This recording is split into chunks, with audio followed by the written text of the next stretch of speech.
i-share na rin natin para alam nila. Siyempre. Share natin kung paano mag-check na busted na coil. Oo. So ito ay nanginginig. So, dito pupulotin natin itong number 4. Nanginginig. Oo. Ibig sabihin okay ito. Dito tayo sa number 3. Ayun, sobrang inig. Nakikita dyan ka? Nakikita. Dito, number 2. So, walang reaksyon sa number 2. Ibig sabihin ito sira. Okay.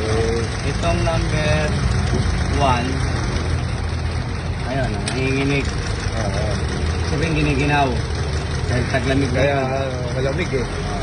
So itong number 2 ang sira. Ayan, pinalit ko. Puputing ko.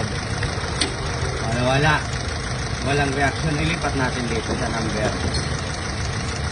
Ilipat natin sa number ano. Number 2. Number 3 para makasigurado Ayan, tayo.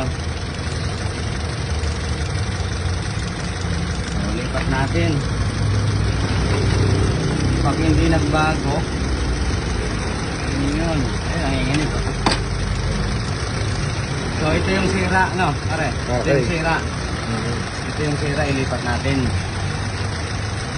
Ito yung hindi sira. O, ilipat natin dito. Number 3. So, nilipat natin. Ito yung sira sa number 2. Ngayon, busted yung number 2. Nilipat natin. Tingnan natin kung ito pa rin.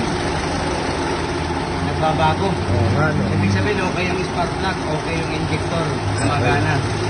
Ito yung sira sa number 2, nilipat natin. Walang reaction. Walang reaction, di. Coil talaga. Coil. Okay. Yan ang Ito yung, sira. ito yung number 2, nilipat na number 3 para makasigurado tayong ito yung sira. Number 2, pare. Ito pa yung luma mo, ito yung bago. Okay. So, bago tayo nagpalit, dapat sigurado tayo, no? Para di naman gumastos ng malaki. So, ito yung bago. Tignan natin dito. Ay, namamalag. Oh. So, walang palag, oh.